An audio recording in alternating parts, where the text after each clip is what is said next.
everybody, find a seat.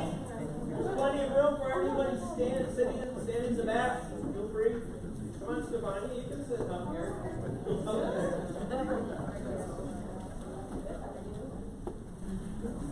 All right, good morning, everybody. Welcome to our October Community Leadership Engagement Forum. Vince, can you go ahead and move to the next first slide? Here's our agenda today. We have a full one here, and our goal is to get you out of here before noon. So without further ado, one other thing before we begin. Printed copies of the slides are coming out. However, if you're more technologically inclined, you can download today's brief from the Garrison website. That can be found at home.army.mil/Italy. Go to the announcements section. You can download the slides and follow along on your mobile device. Without further ado, Colonel Vogel. Hey, thanks, Jim, and welcome everyone to this month's CLIF. So excited, good to see everyone here, and I think we got a few new faces. And Jim, also, we got some new technology going, right? So, how's that working? What we're experimenting with today is a system called Mevo, which is going to give the Garrison a better live stream capability. Today we are just simply recording this and get an idea of how the system works, get familiar, but as we get into larger events here at the Garrison, such as the quarterly awards ceremony, our town hall meetings, we can live stream them on Facebook, and it will take a burden off the high school, who's been so gracious in the past with supporting us on the live stream capability. So we're playing with this today. No, so that's awesome. Thanks, Jim. And we'll see how this capability goes forward, and we'll continue to expand on it and be able to maybe reach more people. So one of the things I want to follow up with is just some maybe do-outs or some things that happened since the last CLIF. For those that recall, one of the big events we did was the expo, the healthcare expo. Really good turnout. I think we had about 400 people attend. We got nothing but great feedback from both healthcare professionals and then professionals that work on this installation in terms of that expo. We'll look to continue to do that and refine that. So if you got any feedback, please share it because we really think that was an awesome event that was put on. And so hopefully people got a lot of questions answered. I think we have the Civilian Healthcare Working Group conducted a survey afterwards, and so we'll also share that survey with leadership at our next CR2C meeting. Today we got in the audience Mr. Dave Rudy, who'll bring us up to date on some school business. Obviously, y'all saw the agenda. We also got Jennifer Jordan from APs here today, so it's great to have you. So we'll talk about some APs developments. So when we get to it, finally got the theater open, so that's awesome. I know it's only IOC, so it's initial operations capability. We still want to get to FOC here soon. We already talked about copies of the slides, and with that, that's kind of the old business. Again, welcome. We had some copier issues, but we do got some calendars that we can hand out, and we'll just start to kind of pass those around. And without further ado, just again, want to acknowledge General Cloutier. He's out with the, well, he's been extremely busy, obviously, but he's at the AUSA conference with a lot of our leadership. So that's where the SRO is. But of course, we've got Chief of Staff Mike Larson here. But so that's where they're at. He obviously sends his regards, and I know he believes in this meeting and it's important. So we'll be glad to hear all the representation we had during that when I have a follow-up conversation. So with that, let's go ahead with the agenda. Over to Mike. What I will do is just caveat with what the Garrison commander was saying. If you don't know me, I'm Mike Larson, Chief of Staff. But spoke to the CG last night, and he's extremely excited about this venue. I know we're still trying to develop it and grow. He said that everything within from the health, morale, and welfare is extremely important to him. He's not just focused on the continent, the African continent. But in his words, this meeting, this community can't come together without an effective meeting like this. We appreciate all the leadership and the senior spouses for showing up, and everyone else that provides a service to a family member or soldier that's a part of this community. So this is important to him, and it doesn't matter if it's something like the theater or something very important like force protection, for the actual various satellite outside installations we have here. But this meeting is very important to him, and he would be here if he wasn't in DC. But appreciate everyone for showing up. We wanted to pass that on, so thank you. Okay, at this point, we'd like to hear from the school system. All right. Good morning, everybody. David Rudy, Community Suit Europe South. Thank you for giving me the opportunity to come and chat with you this morning. Want to give you a couple quick updates. I do owe you a follow-up on bus transportation, those of you that were here last time. I am committed to getting through this quickly and painlessly, so please just know that we did go back to our bus shop and we had kind of a hot wash of the communication that was put out about ridership of our buses. So I do want to provide you with an update on that. This, by the way, was all communicated to families Friday of the CLIF. We did, in memorandum format, let families know the following things. So DOVIA does require us to gauge our ridership 2 times per year. And what we do is on 3 successive days, we do a ridership count. If students are not found to be riding at that point, then an outreach will be made to the parent to establish, is this an anomaly? Is this something that you want to continue? Do you wish to have school bus service? If so, your child should be riding the bus 3 days a week. If the parent says, we don't want to do that right now, we just move the rider to what's known as inactive status. And then all the parent has to do is contact the bus office and ask to make their rider active again when they're ready to resume service. Obviously, we do this as a cost-saving measure, because if we have a 45-pack bus with only 15 kids on it, we can save money by having a smaller vehicle, even for that window of time when the ridership is down. Okay? So that's it on school bus transportation. Any questions on that update? Yes, ma'am. When is that first assessment going to be made? It begins 21 October. It runs for Derek Strong on the Chief of Logistics, so transportation is one of those that falls under my realm.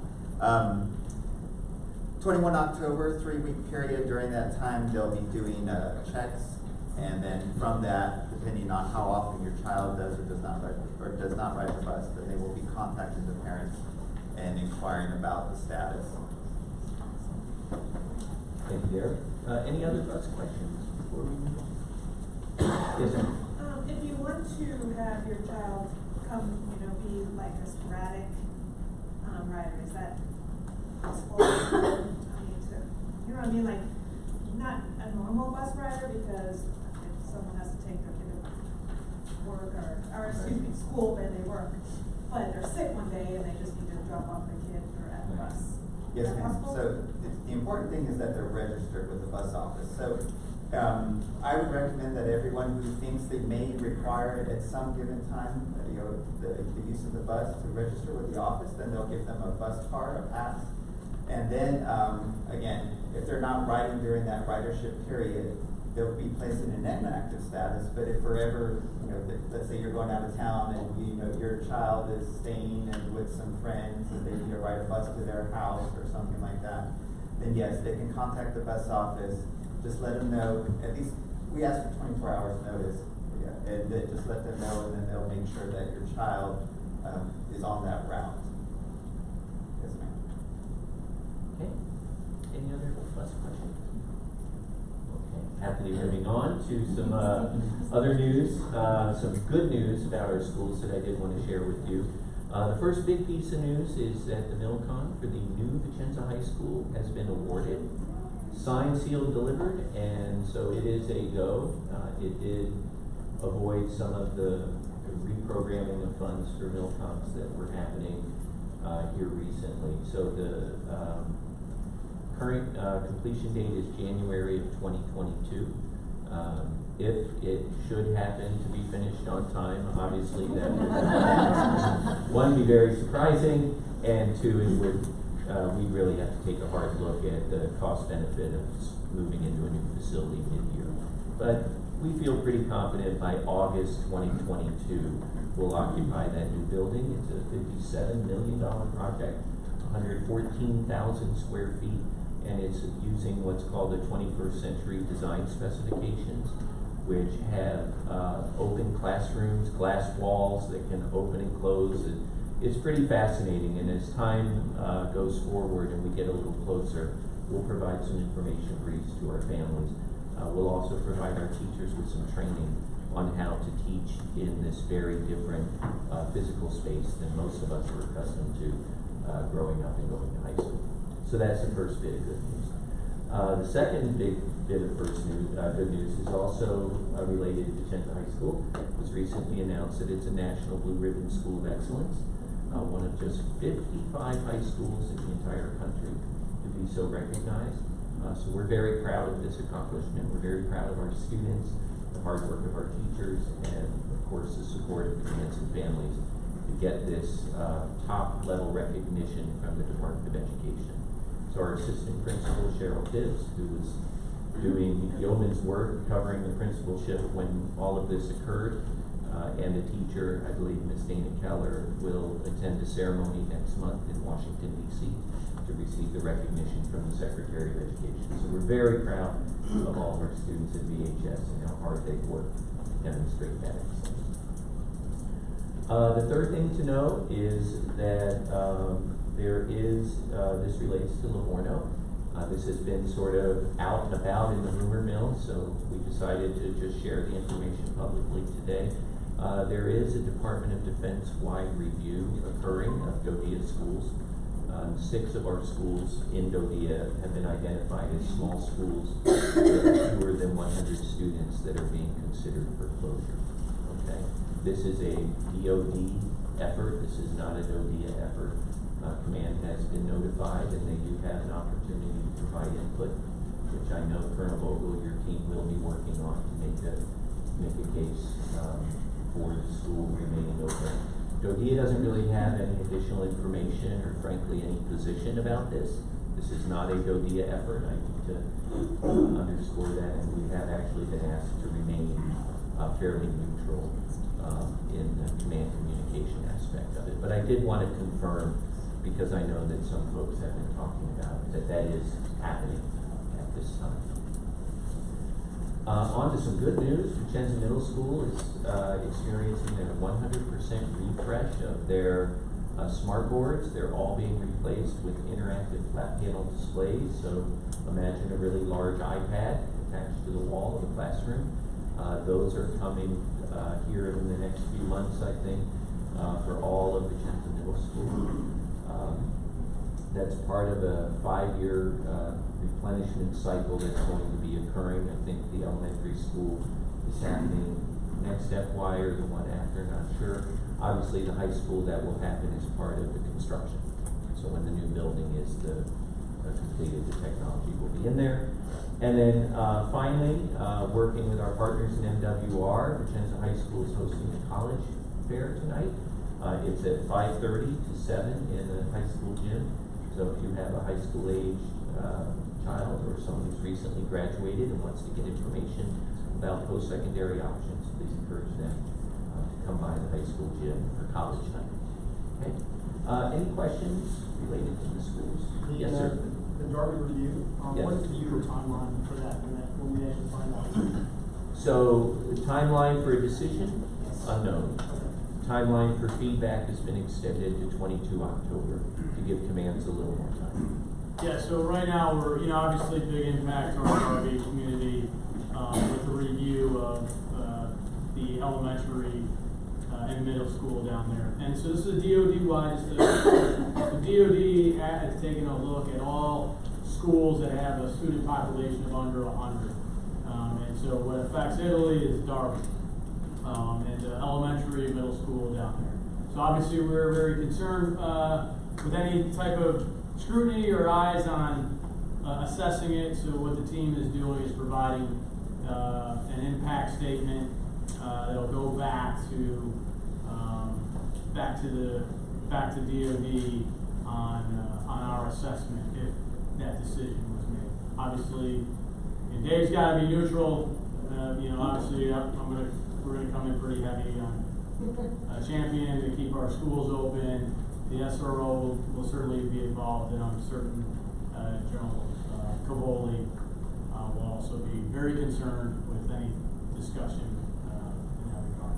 more to follow. I can't tell you when a decision would be made or the exact process. So it's actually some of the questions I've asked to the Office of the Secretary of Defense. It specifically falls in the Foreign Policy Affairs section. So I'm asking those questions. We have a suspense. We've got an extension to get feedback back to 22 October. So we'll work on that. So you need any statements from us in advance? At this point, I don't think so. I think what we're really doing is we're doing an assessment of what are the alternate options, and then, but we'll certainly, I'll talk to the team and I'll socialize it with leadership that has tenants down there. All right, thank you for your time. Okay, our next discussion is about Halloween. Hey, good morning, everyone. My name is Sean Urban. I work at the Garrison 357. We have compiled a lot of information that's going on during the Halloween event, and it's going to be kicked off on the 25th. I know the flyers and the information on the slide itself is fairly small. It is included in the handout. It's going to be kicked off on the 25th by the 207 Spook Fest. It's going to be on Hoekstra Field that evening. And then, Vince, can you go to the next slide? And USAG Italy is putting on Bellagio Trick or Treat. This is one of the biggest events that we do every year. And the biggest things that we need to cover is the shuttle runs from the Ederly Inn, as well as traffic closures on Bellagio. That said, the biggest thing for traffic closures is, as long as you are at your residence by 1815 on the 31st, you'll be able to park at your house. If you get to the gate and you're going to your house after 1815, you will be directed to the middle school parking lot. And then after the Halloween events have closed at 20:30, you'll be able to retrieve your vehicle and bring it home. Are there any questions on that? All right. There is going to be a shuttle service. It's going to be, you go back real quick. There is going to be a shuttle service that is dedicated primarily to the Ederly Inn guests to transport them from the Ederly Inn to Bellagio so the kids can still enjoy their Halloween. Parking is extremely limited, and that's why the focus is on the Ederly Inn guests. The biggest other thing that we have for the Bellagio Trick or Treat is going to be access policy. Dennis, can you go to the next slide? And I just caught this. It does say the 26th that requests must be submitted to the Pass and Badge office. That date is the 21st, not the 26th, and that will be corrected and re-kicked out. That being said, Americans and local nationals are both allowed to sign on and sponsor 2 adult guests. That's not including their direct children. There's going to be no passes for sign-on the day of. It's going to be, if you don't have a pass, you're not getting on that day. That not only helps us with accountability, but it also helps us as a security measure, knowing who's coming on and who's going on. Other than that, I think that closes it out for Halloween events. If anybody has questions? Yes, sir. So just on the Spook Fest, because we kind of went quick, do you want to cover, is there anything we need to highlight? I know we got the flyer in there, but is there anything? Sir, for Spook Fest, the thing that I want to highlight, that the times run from 4:30 to 9, but the trunk or treat portion, pretty much the main event, is going from 4:30 to 6:30. So trunk or treat portion is a little bit earlier, and then haunted house portion, if your kids are a little bit older, is going to be running for the second half from 7 to 9. So just want to hit those 2 highlights at the time. If I could just add one other thing. So just for the community, parents are responsible for their children going into the haunted house, period. We will have someone there at the front door stating the policy, which is the Garrison policy of parents must watch their children. Just putting that out right now, because there are some things that we still haven't determined what PG-13 R rated type haunted house, because there are some older individuals that enjoy it, but parents are responsible. That's the bottom line. It's a big deal. There's a couple dates that must be wrong on this flyer. Is you got Friday 25 October, Friday 26 October, and then Monday 29 October for the run, but Monday's the 28th. We'll get that correct. Do you know if it's a Monday or Tuesday is the run? I don't have my phone on me. Okay. Right The, now. all the Halloween events have been posted to the Garrison website and the Facebook page.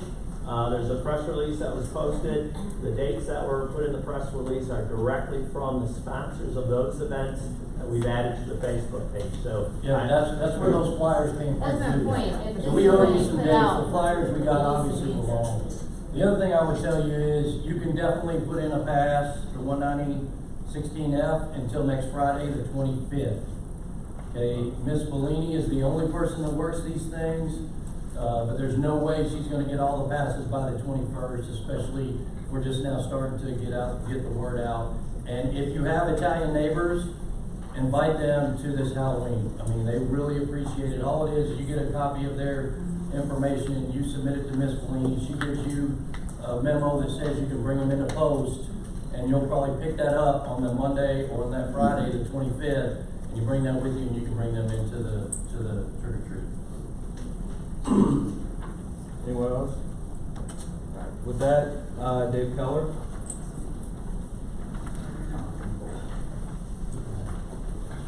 Good morning, everyone. Dave Keller, I'm from the Garrison and the Garrison office. This morning, I'd like to talk a little bit about what we call the U-Pole app. This is a brief introduction of what this is. Basically, this is it's a security enhancement tool. It's a common downloadable phone cell app. Anyone can find on a personal cell phone.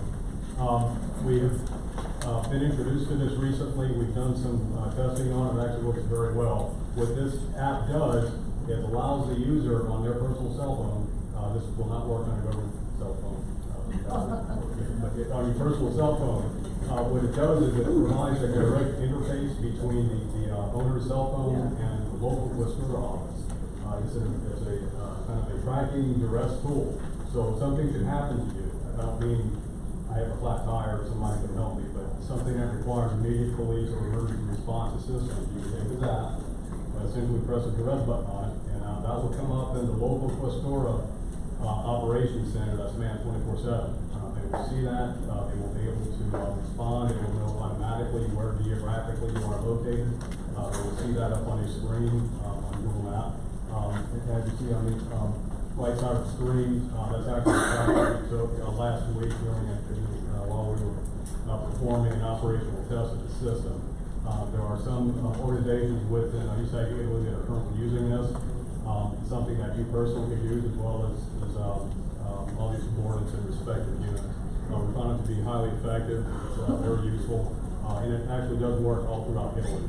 To my knowledge, this will not work outside of Italy. We haven't tried that one yet, but this is an exclusive Italian law enforcement tool.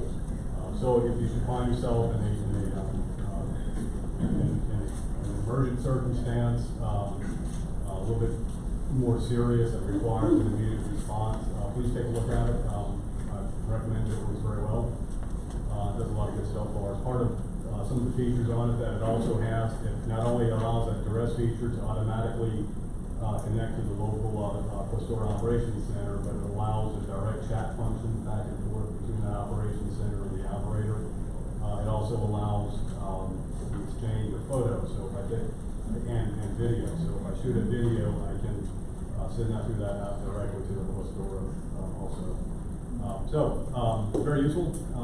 Please pass it out to any of those. Yes, Is that available on Android and iPhone, or is that iPhone? Yes. The only limitation I've discovered with it is I can't download it.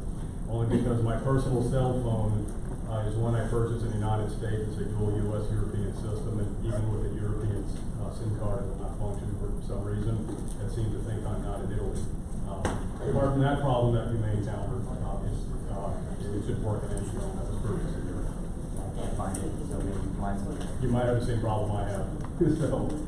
But it's very useful. I recommend it. So, any questions? Yeah, Matt, you might be able to help us just to talk a little bit more about this. So I mean, we're just kind of, when I say we're rolling it out, I mean, this is an Italian app that was created. We met with the Questora just last week, and we were using this for some other things, and he was the one that said, "Hey, I'd like to see all Americans that are traveling around to utilize this U-Pole app."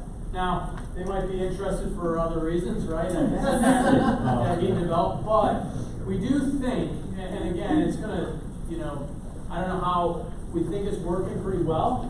I mean, we have some good confidence in the application itself, based on the trial runs and the training we've done on it.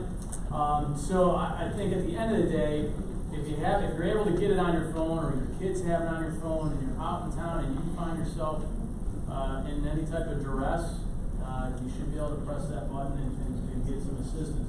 Always know your emergency numbers, right? In the event there's a problem with the app itself, but we feel pretty good about it. Maybe Matt can expand upon it. Well, I would tell you, sir, as long as we can download it. If there's an issue downloading it, we need to go back to the tech guys and make sure they know. But it's probably because you have an older phone version, because I don't think most of the American phones don't have a problem downloading it. However, what this does prevent is you no longer have to figure out, do I dial 112, 113, 117, 118, just push the rest button and someone will come to you. It's just like if you dial 911, it pops up on their screen in the op center. We've seen it, and they can immediately get someone to that location to help to figure out what's going on. Especially for your children who have phones, we highly recommend this. And we're briefing this now to the newcomers when they arrive at the CPF, and encouraging folks. But as he said, obviously your phone is trackable by the police all the time. Welcome to it. Anyway, that's about all I can do with that. Any other questions? Just because it's on AT, from an AT aspect. If you didn't know, the SRO kind of championed the uniform issues that we had in the past. There might have been a lot of complaints. Many people remember when you've been in process, you had to change out of your uniform into civilian clothes to walk down to the housing office. So that has since been changed. So you can actually transient, from the base. You can walk outside the gate and walk, 400 meters down to the housing office. So the policy letter, I think it was 13, has been updated to reflect. The in-processing procedures have been updated to reflect. So a slight change to the uniform policy, but one of those things that probably many of you questioned, scratched your head when you were in processing, and the boss was able to champion that and get that adjusted for us. So just since you're on that was about a year and a half in the making. Again, that just makes it much easier, as I'm sure most of the great service can relate to. Just going in and out of the back gate, I think it's roughly 90 meters up to housing office, so hopefully that'll make it a little life a bit easier just for that purpose. So that's all I have. Our next speaker, Ms. Anna Cicotti, about our Meet the Mayors event. Good morning, Anna Cicotti, Community Relations. It is a great pleasure to announce that the entire community is invited to attend our Meet the Mayors Thursday, November the 7th, starting at 3:30 until 6 o'clock at the Golden Lion. This is one of the most loved and traditions that we have in the community, both from our community on post and from our mayors in the entire community. We have invited all the towns from the province of Vicenza and some from the province of Padova. So you will have an opportunity to engage the mayor of the town where you're living and get direct and expert advice from the first citizens and the local officials of the towns. The event has the format of a mini tourist expo with each town showcasing all their attractions, whether it's food, festivals, sagras, and sport events, museums, art, whatever they can offer. So I am especially addressing the newcomers in the audience. Please come and find out yourself the reason why for the 11th consecutive year, we are hosting this Meet the Mayor event, and it is very, very important, as Jim likes to say, hashtag is free food, hashtag free drinks, lots of fun. So see you all on the 7th. Thank you. questions? Just one quick question. See. Do you need translators for the event? We will have translations available, translators. There is a pool of volunteers from the community that we are reaching out to, so they will be there on hand available to assist. And most of the mayors, I will not say 50% of the mayors, they come with their best man or some expert consulting from their towns, so we'll be able to also facilitate communication. So this is, trying to again bridge that community alliance program, and so if you're directly aligned with the mayor, or open, obviously you're, not that you're positioned there the entire day, but within your brigade or units to tie in with these mayors, get to meet them, and then you also can bring in other members of the team. Like yes, Colonel Love, mayor from Arpugnano, and mayor they will be there as usual. Mayor Rularo will be there. And if we can, if there's any Italian speakers in my organization, can I ask them to help with that? Absolutely. Just to create the relationship. For Sergeant Abelardo, or not for Sergeant Abelardo, because this is English. Absolutely. Any questions? Okay. See you all on the 7th. Thank you. Okay, our next speaker needs no introduction. Jennifer George from APES, who brought the movie theater back to Lubbock. Hopefully it's good news that we're going to start the movie showing again. So we're still working on the snack area and the bathroom, which is why we have an intermission. The laundrette facilities is what we're using during the times the movies are being shown. The work is supposed to be completed at the end of November. So the movies play usually Wednesdays through Sundays. You can buy movie tickets in advance on Mondays. Thank you very much for MWR letting us borrow your kiosk so that we can have snacks and sell tickets right outside the movie theater while that work is still being done. We really appreciate your patience. It was super exciting to move here right when it shut down in the summer. That was an awesome thing, but we're excited that it'll be done in time, hopefully for Frozen 2 and Star Wars. So we're going to ramp up the showing for both of those. I have small kids, so I'll probably see Frozen 2 more than I really want. But Star Wars, my husband's already excited. We're also doing, any questions on the theater? Yes? Can FRGs fundraise when you don't have concessions for them? The theater can be used for meetings, and I don't, do they go with, I I'm don't think they talking go about with- while there's a movie, can FRGs go up there and fundraise? Some popcorn. Unfortunately, we're not allowed to do that, but we have opportunities where we can use the gift wrapping in the Christmas time, where we can use that for fundraising, but we cannot do fundraising in the theater. What about outside of there? Yeah, we'll have to, let's take a look at that. It's a good question, and it goes back to even, even as we're, whether it's holiday gift wrapping outside the PX, so to speak. So, probably, I don't want to just commit to anything just yet. We have to take a look at where we would do it, and then how people would coordinate so we don't have a street brawl. But anyways, let's take that on and get back to you.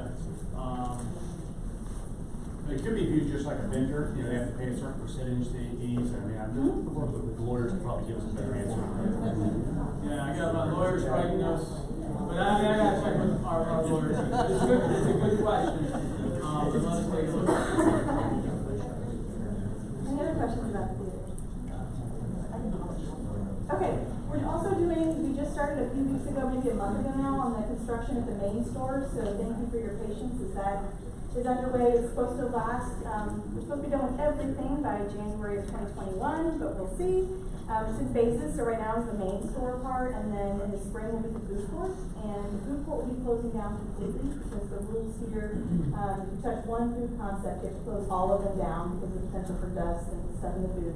So we are working right now with the Mixed Commission to have a food tent behind the Express, and I'm excited to say Duncan is planning on having a trailer out there at the food tent. So even if we can't necessarily have them in the mall at the time, we'll have Duncan. And then the last thing to share, as schools, we're coming up on one of the reporting periods, report card periods. We have a program called You Make the Grade, and for students kindergarten through high school, anyone who has a B average or higher, to include homeschool kids, if you show your report card at customer service at the main store, then they can get a $5 gift card for a B average or higher. Anybody have any questions? What was the date you said the food court was closing again? Right now it's targeted for the spring, like April time frame, but it's kind of, we'll keep you posted as we get closer. Be multi-month closure or? Yes. We're projecting, pretty good chunk of time. Yes. Maybe the theaters are bigger. One right there.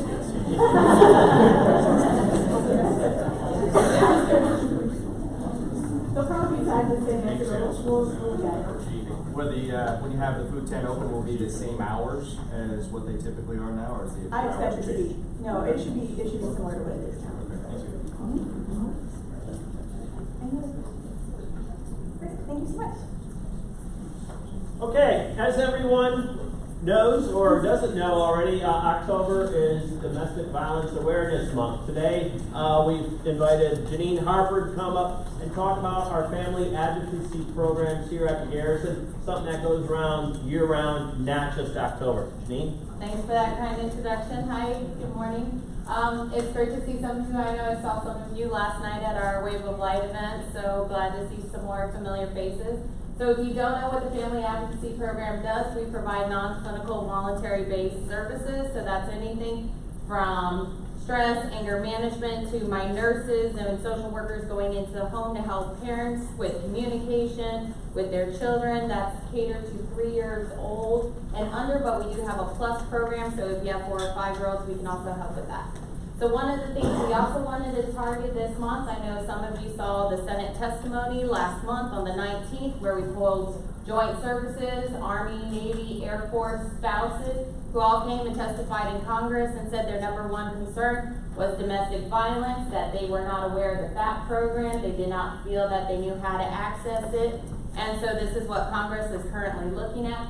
Part of the requirement is that every soldier must have their annual training. We will start tracking that, where each soldier is on their tracking and their training. We do have a number and an email where you can sign up.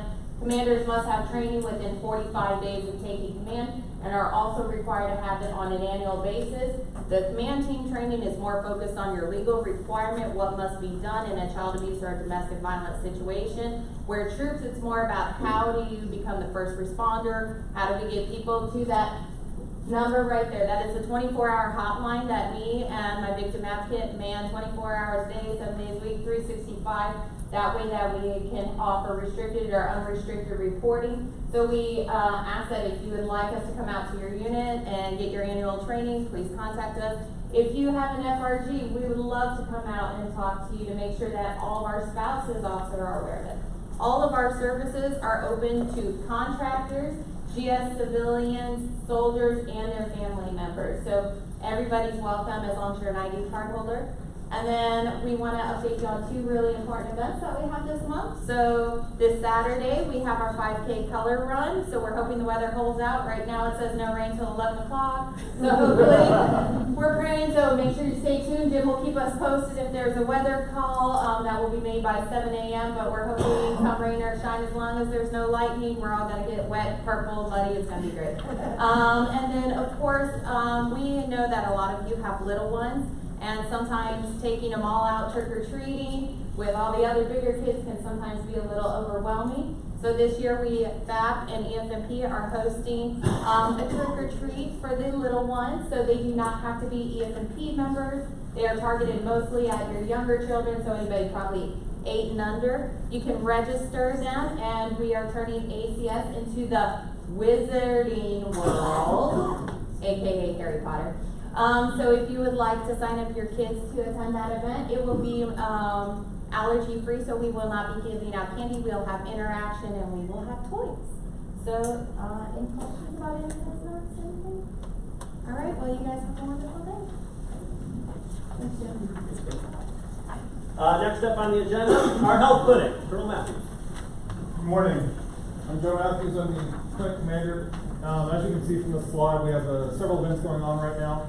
I just want to quickly highlight that we are actively engaged in immunizing for flu right now. So we have the shots, we got the pediatric doses in.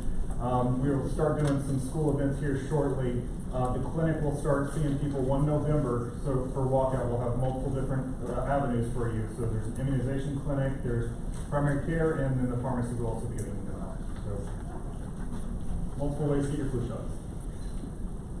Any questions? Okay. All right, we've got some exciting news from our MWR department, so Richard, take it over. Good morning, everyone. My name is Richard Gerke with MWR Marketing.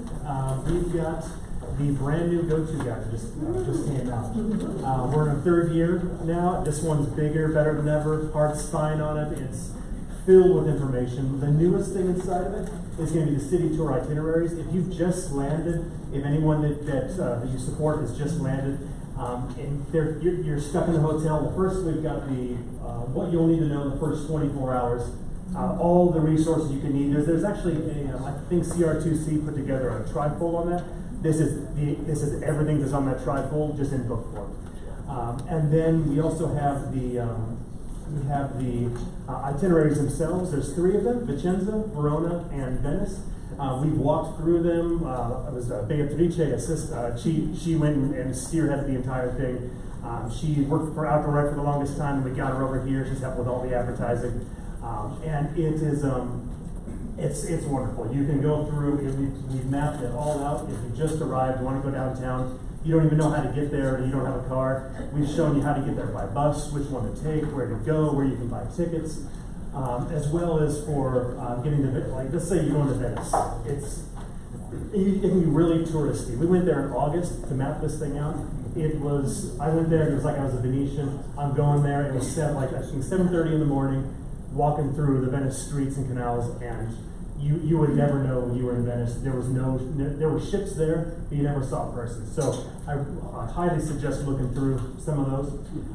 It also has updated information, more useful information, how like driving in Italy, open air markets, all the like words you want to use when you're here. Everything's in there. We've also got southern Italian destinations. Let's say you want to go to Rome, Pompeii, you want to know what's in Puglia. Everything's in the guide. It's chock full of amazing stuff. We also have various events that are coming up soon. On the next slide. Child and Youth Services is just October's full of amazing things. There's those. There's also MWR activities that are all going to be going on. Chocolate festivals, Outdoor Rec doing some great trips. You can go to our website. It's italy.armymwr.com. We also have our Facebook page, which is Vicenza Family MWR. And you can find that conveniently at the bottom of each page. So if you want to find info, trust us, it's all there. Kelsey and Bea are going to be here after the meeting, and there's different copies outside if you'd like to grab one. But we put one in every hot location on post. Yeah, so if you look for the blue stand about yay high, you can grab one if you want. I just want to comment. I mean, the team in our MWR marketing team is really phenomenal. They did really work extremely hard on the go-to guide. I was a fan of the previous one. I used it when I got here. I shared that book with all the folks during my command brief and in processing, and I just shared it with them this morning before this meeting. So, I mean, hats off to you guys. I mean, really, really good product. Ton of information. And we see something, and what, the same information that's in there should reflect what's on our Garrison website. So I think we're pretty well nested. If you see an error, let us know. But I think we're pretty tight in terms of the information we're putting out and then we have on the website. So it's just really great work by your team. I know you guys have been working hard on putting that together. Thank you. And if anyone wants us to brief on either the guide or anything MWR related, feel free to reach out to myself, and we can coordinate getting over there and let more people know. Yeah, you can come down to an FRG meeting or something like that. Yeah, FRG meetings. You want to meetings. come and brief any of your team, they're available. And if you got welcome packets you put together, we've got like 3 crates worth of these. We would happily just hand over a box for you. Okay, our next addresser is VFW didn't show up today. They sent their regrets. So Vicenza Community Club. I know we had a representative. There we go. Jim and I have got to meet face to face. Hi, so following on the Halloween, we are collecting candy. We're going to donate to Bellagio. You can drop that off at the thrift store anytime the hours are open. We've got a box already going. And those get donated over there for the trick-or-treating on the 31st. And I want to see, so one thing else that's not on our slide. Yesterday we hosted our first, it is currently unnamed, community council. It included 13 leaders and supporters from around the Vicenza community, and they talked about goals and missions and how we can brainstorm ways to better collaborate. We hope for that to grow and obviously get a name. So as we're starting our new board, that's going to be one of our new initiatives. And then, talked about trick-or-treating. So our next luncheon will be November 13th. I should stress that that one will be a members-only luncheon just because the prizes are going to be that great and that big. While we're talking about membership, anybody who has older kids, I should stress, you need to be a member by the end of the year to get them qualified for scholarships. So yeah, January 1st is the deadline to become a member, and that makes your children eligible for scholarships in the fall. The Italian dough bowls are now available, so any units that want to sponsor one, please let us know. I put Annie's emails up there. So we will supply the bowl, and you can go with any theme, any items you want to put in there. And talk about memberships. Any questions? I'm really new at this, so I'm just rattling it off. Not so much a question, but when it comes to scholarships, there are pieces of desk fund, spouse scholarships as well, when you're going back to school. Thank you. So definitely. One of our veteran spouses. But if your kids aren't going on the way, or going off to college, you are definitely money well spent. Anything else? Thank you. Okay, well, we've gotten through the slide deck in a very good time. Sir, Colonel Volgo, I lead the closing remarks. Any alibis? Well, so I meeting with the CID team. Did they show up by chance? They did. Well, help me out here, but just want to. So I was meeting with our CID team the other day. We were talking about drug suppression, and they offered a capability. If you're interested, we can just coordinate. I think just directly with CID. Chief Bell or myself. Chief Bell or Vaughn Byron, he's our DES. But anyways, an interesting thing that he suggested, if we were trying to get after drugs, he commented, hey, my team will set up a room and kind of show you where the common places are to hide drugs. I'm not sure how they do that. He also offered it to, they'll set up a bedroom and they'll let you know where the kids are hiding drugs. If that's something that, I know it's not maybe a great topic to talk about, but if that's something that you want to get after in your unit, they will come to you. I'm not exactly sure how they do the room setup, but he's offered that in terms of, deterrence and drug suppression and where people are hiding things these days. He also commented on, and I've seen it in a past unit, and they were willing to do it as well. There's a whole different code in terms of texting and emojis, and they'll give you kind of the break the code data, on what some of these things actually mean. So if that is something that you're interested in at your unit, you can coordinate with our DES and come down. It might be. Anyways, I just found that interesting, and just saw that offer here, just another capability that we can add to help in terms of the deterrence approach. With that, we had kind of a record time. So one of the things we did, and I'm obviously willing to any feedback on how we run this meeting, but I felt like we often got caught up in briefing the calendar. And so the idea was we first tried to put the calendar at the end. Today, as you know, we didn't brief the calendar because, in my mind, we've talked through a lot of the significant events, and then we handed out the calendar. If people, are like, hey, I think I'm happy to get input on that. But that's why we skipped the calendar. Like, hey, we gave it, we put it out, and we're trying to be succinct in our meeting, and we're trying to be under an hour, which we are right now. But I certainly don't want to stifle conversation or any type of communication. We've also, we're kind of selective in who's briefing. We kind of have the recurring folks that brief, and then we're trying to bring in a new mix of, we wanted the VFW to come in today because we're trying to just expand our outreach. We want to mix in USO every now and then. People have pertinent, some of our service providers and part of our community community has things to put out, we welcome it, but we're also trying to be very deliberate in the time we have with everyone here and how we utilize it. So I'm welcome, any comments, we're happy to receive if we're not providing something. As Mike, Chief of Staff mentioned, and as the SRO has mentioned, this is an important event for us to bring the community together and get after some issues. There are other people in the room, so it doesn't have to be, there's alibis. We have Chief Hawkins, our, fire chief, we got DES, and Vaughn, if you got something. Oh, he does, he's gonna have an alibi, but I'll get to it. But anyways, I'll wrap up my comments. So if there's some questions or anything relevant, you can certainly ask right now. And we got I have a quick clarification. Sure. Going back to the visitor sponsorship for Bellagio, you were saying, or they were saying, not the 26th, but the 25th. I've never signed anyone in. How does that process work? So I go there, I put my information, I come back and get my pass. So do we need to have things submitted by the 21st and then I get it by the 25th, or? Ma'am, so the way that works is there's the form 19-16 Foxtrot. You fill that out and it's readily available. There's also copies of it at the building Fort Bravo itself. That gets turned in with their information to the Pass and Badge office, Ms. Christina Bellini.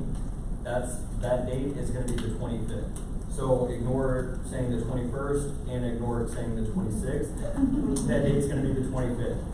You're going to pick those passes up no later than the 29th, and that's what you're going to present at the gate to bring those guests into Bellagio for Halloween.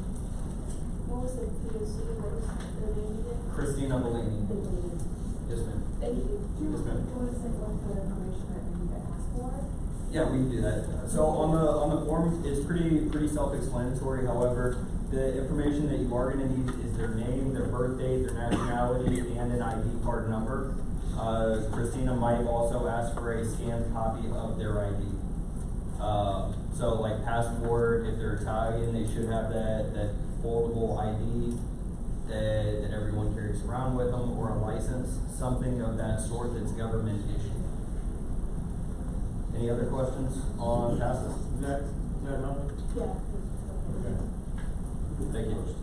Yeah, so I guess probably what we'll need to do is we gotta go back, we gotta look at our flyers and our slides, and what we probably need to do is just repost. Yes, sir. And then let's look to publish the, kind of step-by-step process of.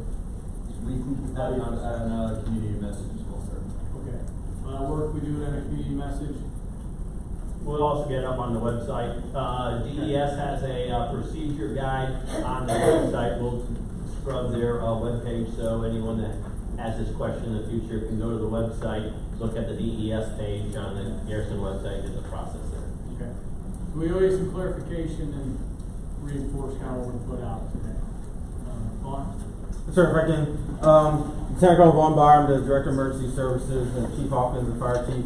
Couple quick topics. If you've noticed over the last couple weekends, we've had an enhanced police presence. So we're having patrols doing safety checkpoints. They're checking for evidence of somebody driving intoxicated. We're doing seatbelt checks and overall safety checks delved in here. And also an enhanced presence along with the Sky Soldiers downtown. So we're out there making sure soldiers are doing the right thing, keeping readiness up, and just overall safety for the community.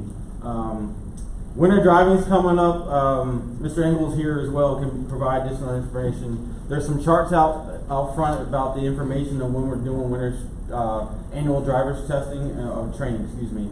The 23rd down in Darby, and 25th here. There's going to be English and then Italian points of instruction throughout that day in the mornings. So make sure. Also, with you notice that the timing is changing. Policy letter 16 from the Garrison policy letter, make sure everybody is tracking, reflector belts if you're out there running in the mornings, no headphones, and it covers bicycle and skateboarding safety as well. So please, if you haven't retouched on that, make sure your soldiers and family members are tracking those requirements. DPW for the housing will help with this also, but annually your your landlords are responsible to do your chimney sweeps or inspections, so make sure that is another safety thing that you have done. If you have any further questions, we can address that. And then recently incurringly over time, we've been having issues with smoke detectors going off from soldiers smoking in the room, and also from taking hot showers and not properly ventilating the bathrooms.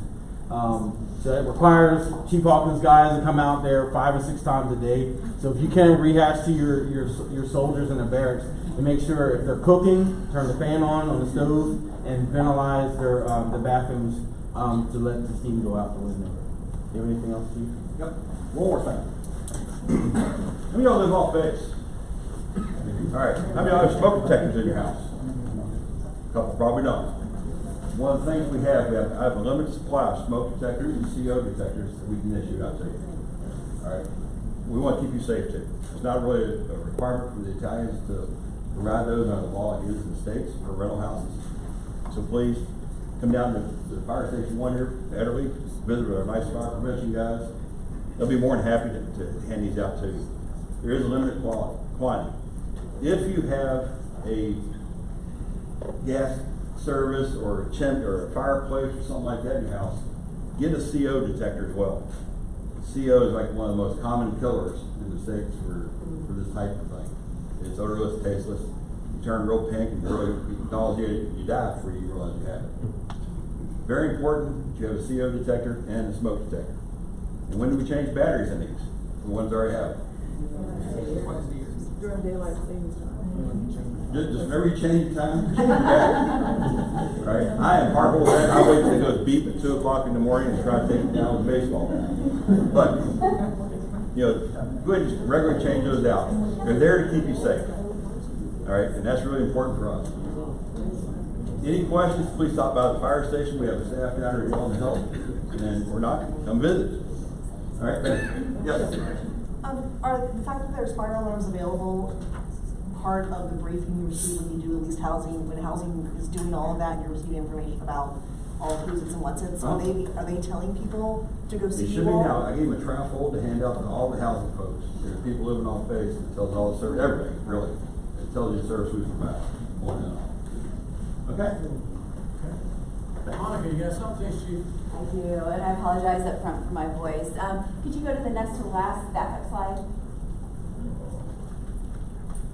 So I briefed 2 weeks ago at the BOD, but this is a follow-up. So there's 2 surveys. There's a living pattern survey, which just closed yesterday, and now we have the retail price survey. This is really important because for COLA, it's basically the offset for the extra expenses you have for the high cost of living for overseas. We need some volunteers to help us. We are going to be doing training this Thursday from 13:30 to 1400. We tried to do it before the school is let out.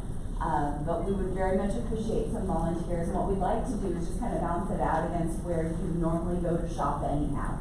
And then just give you this checklist of things that to go through. There's 120 goods and services. There's both on-post and off-post. But it's really important that we're providing this feedback because it impacts how far your dollar goes, how far your soldiers' dollars go towards buying goods and services. So I just wanted to put this out there. It is in your backup slide, so you have the contact information. And then just one other thing really quickly. I only brought 20 flyers. I don't know what I was thinking. But for the mailing for the post office, your key dates are the 27th of November if you're sending out non-priority packages to ensure that they get back to the state in time, 27th November. 11 December is for any letter mail, so if you're sending out those Christmas cards or if you're sending out priority packages, 11 December is your deadline for making sure that they make it back to the states in time. The flyers are also up in the post offices. I just wanted to share that information with everybody. I'm sorry, any questions? Chaplain, you appear to have something on your mind. Yes, sir. Chaplain Schneider, Garrison, Chaplain. It's not even Halloween yet, and we're already talking about Advent. The chapel community will be having an Advent workshop on the 23rd of November. It'll be in the Spiritual Life Center, which is the building that's been renovated right behind the arena here. And it'll be We'll be having cookies, a chocolate bar, crafts, and stories and other activities, and everyone's welcome. So I just wanted to let you know about that so you can plan for it. Thank you very much. Any questions? Yes, sir, thank you. With your permission, I have a couple of things that I would like to inform the community on behalf of ACS. So the Christmas season is coming, and with the Christmas season, we're going to have some Christmas balls. So ACS is very happy to host a ball gown accessory swap donation. The tentative date is set for the 6th of December from 9 to 3 in Army Community Service. More to come on this. We did it last year too, and it was very successful. So more to come on that. The second thing that we like to talk about is still has to do with Christmas. So on 16 September, we sent out an order for the Intertree program. Phase 1 for the request for donation for gifts for children ends on the 30th of October. As of today, we have only 2 nominations from the entire community. We are writing and calling first sergeants and sergeant majors today to see what we can do, because as I said, the phase 1 ends on the 30th of October. And on the 4th of November in ACS at 11 o'clock, we're going to have the kickoff for the program.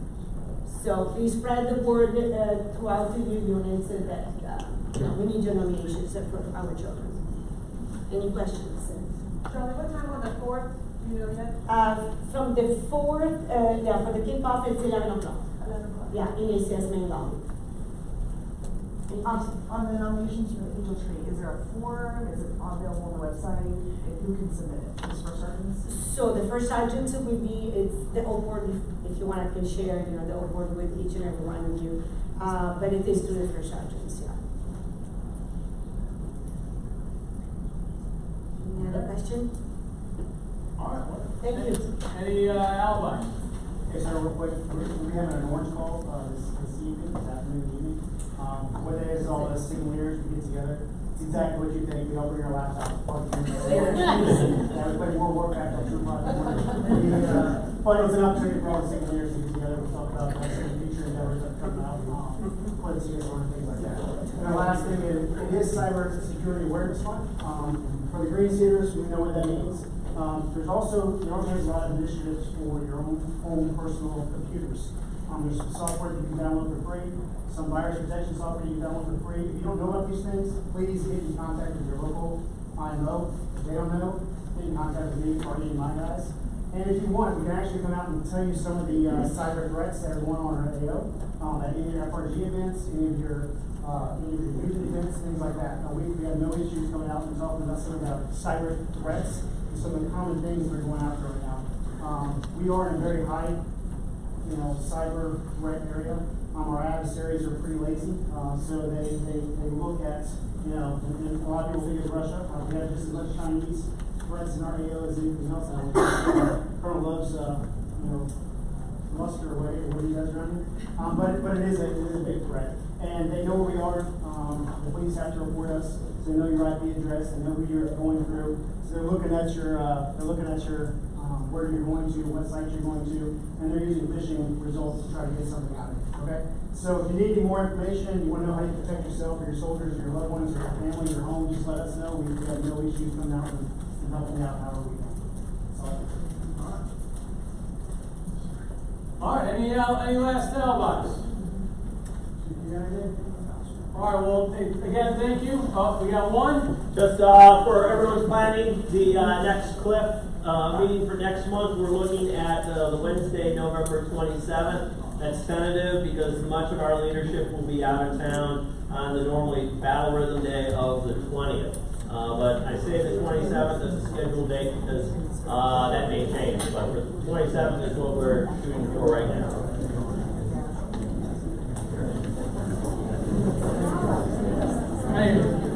Yeah, we'll take a hard look at the dates. There's a lot going on in November, so we're looking at 27th. I know we're serving chow on that day too. So we got to balance our calendar and figure out what exactly we're going to do for November. Anyway. Hey, welcome, or thanks for being here today, and hope you have a great rest of the week.